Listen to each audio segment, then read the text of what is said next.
اعوذ باللہ من الشیطان الرجیم بسم اللہ الرحمن الرحیم اللہم صلی علی سیدنا و مولانا محمد وعلی آل سیدنا و مولانا محمد وبارک وسلم۔ انسان اپنے خیالات کی وجہ سے اپنی زندگی پر کنٹرول کر سکتا ہے، اس کو خوشحال بنا سکتا ہے، کسی بھی بلندی پر پہنچ سکتا ہے اور قلبی سکون اور خوشی حاصل کر سکتا ہے، یہاں تک کہ وہ جو کچھ بننا چاہتا ہے اور بن سکتا ہے وہ اپنے خیالات پر ہی بنتا ہے۔ اس لیے ان خیالات پر کنٹرول کرنے اور ان کو صحیح رخ پر لانے کے لیے قرآن رہنمائی کرتا ہے۔ یا ایھا الذین آمنوا اجتنبوا کثیرا من الظن ان بعض الظن اثم۔ اے ایمان والو، دور رہا کرو بکثرت بدگمانیوں سے، بلا شبہ بعض بدگمانیاں گناہ ہیں۔ اے ایمان والو، بہت سے گمانوں سے بچو کہ بے شک بعض گمان گناہ ہیں۔ بدگمانی عربی کی زبان کے لفظ الظن کا ترجمہ ہے۔ عربی کا ظن اچھے اور برے دونوں معنی میں آتا ہے، اور یہاں پر بدگمانی کے لیے آیا ہے، برے گمان کے لیے۔ قرآن صرف بدگمانی سے نہیں روکتا بلکہ کثرت گمان سے بھی روکتا ہے، بہت سارے گمان قائم کرنے سے بھی روکتا ہے، کیونکہ جب ہم دوسروں کے بارے میں ظنون تراشتے رہتے ہیں، گمان قائم کرتے رہتے ہیں، تو گمانوں کی کثرت میں خطا کا امکان ہوتا ہے، کیونکہ گمانوں کی کثرت، کسی کے لیے مختلف قسم کے گمان قائم کر لینا یا لوگوں کے لیے ایسے گمان قائم کر لینا ایک ناپسندیدہ چیز ہے۔ اس لیے بندہ مومن گمانوں اور خیالات پر نہیں جیتا، بلکہ اس کی زندگی ٹھوس حقائق پر مبنی ہوتی ہے۔ اس لیے قرآن نے اس کو بہت سے گمان قائم کرنے سے منع کیا۔ یہ گمان قائم کرنا یعنی بدگمانی کرنا، یہ ایسی متعدی بیماری ہے جو انسان کی ذاتی زندگی سے لے کر معاشرے کی اجتماعی زندگی تک میں بگاڑ پیدا کرتی ہے، کیونکہ بدگمانی ایک وہم ہے جھوٹا، جس کا نتیجہ یہ ہوتا ہے کہ ایسے شخص کو ہر ایک کے کام میں بدنیتی معلوم ہوتی ہے۔ بدگمانی اصل میں ایسا ظن ہے جو دل میں آتا ہے مگر اس کی کوئی دلیل نہیں ہوتی، اور دلیل نہ ہونے کی وجہ سے بات برابر ہوتی ہے، اسے شک بھی کہتے ہیں اور وہم بھی کہتے ہیں۔ ہمارے نبی کریم صلی اللہ علیہ وسلم نے بھی بدگمانی سے منع فرمایا۔ چنانچہ حضرت ابو ہریرہ رضی اللہ تعالیٰ عنہ سے روایت ہے کہ اللہ کے محبوب صلی اللہ علیہ وسلم نے ارشاد فرمایا، بدگمانی کرنے سے بچو، کیونکہ بدگمانی سب سے جھوٹی بات ہے۔ بدگمانی سب سے جھوٹی بات ہے۔ اور پھر بدگمانی کے نتیجے میں کیا ہوتا ہے کہ بدگمانی کے نتیجے میں تجسس پیدا ہوتا ہے، اور کتنے ہی گھر بدگمانی کے سبب اجڑ جاتے ہیں،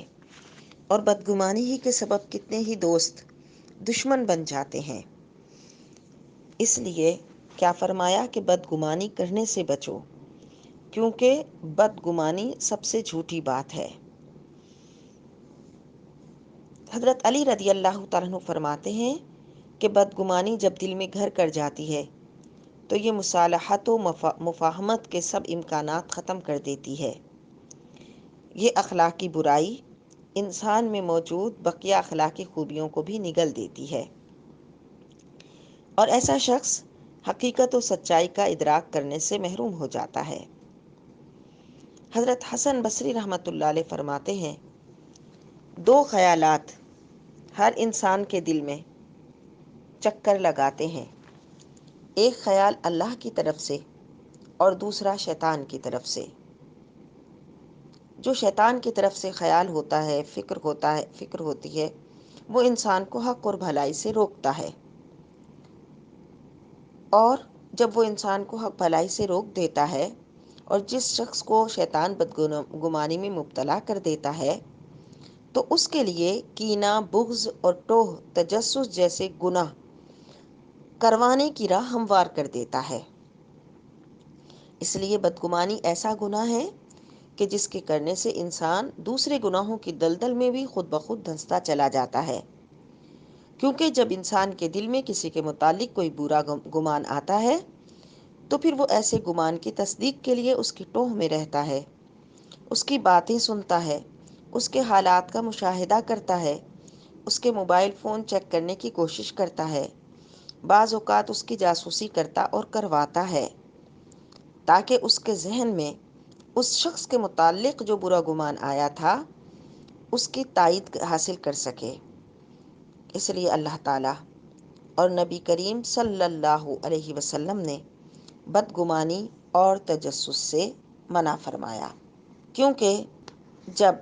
انسان کے دل میں کسی کی طرف سے بدگمانی آ جاتی ہے تو اس کا اچھا رویہ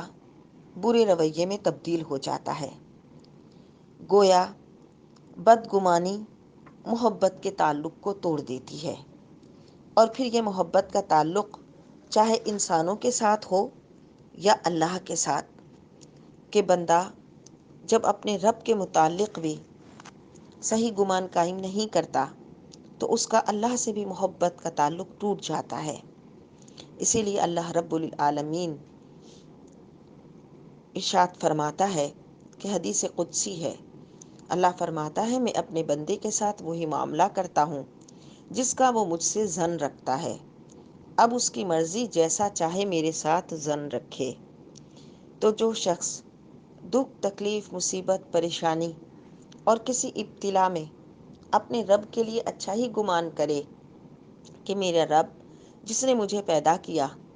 جس نے مجھے ماں کے پیٹ کے اندھیروں میں رزق فراہم کیا،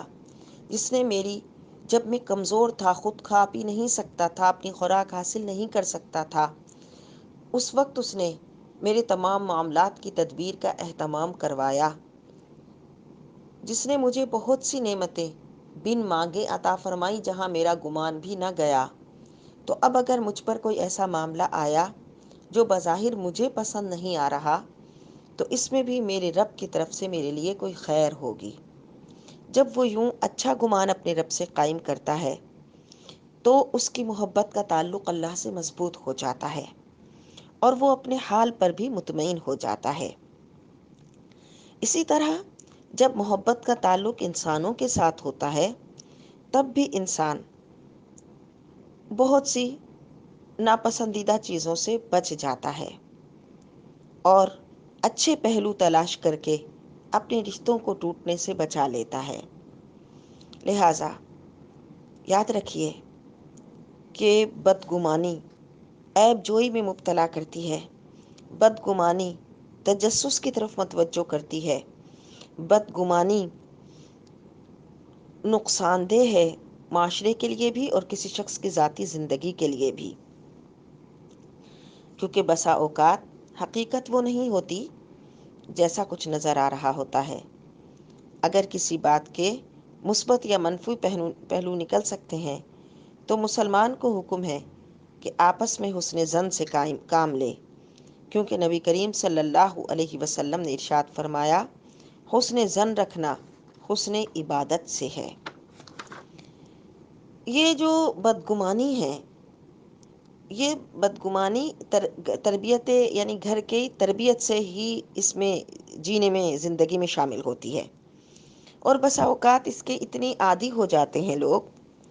کہ پھر وہ چیز ان کی معاشرت میں بھی نظر آتی ہے۔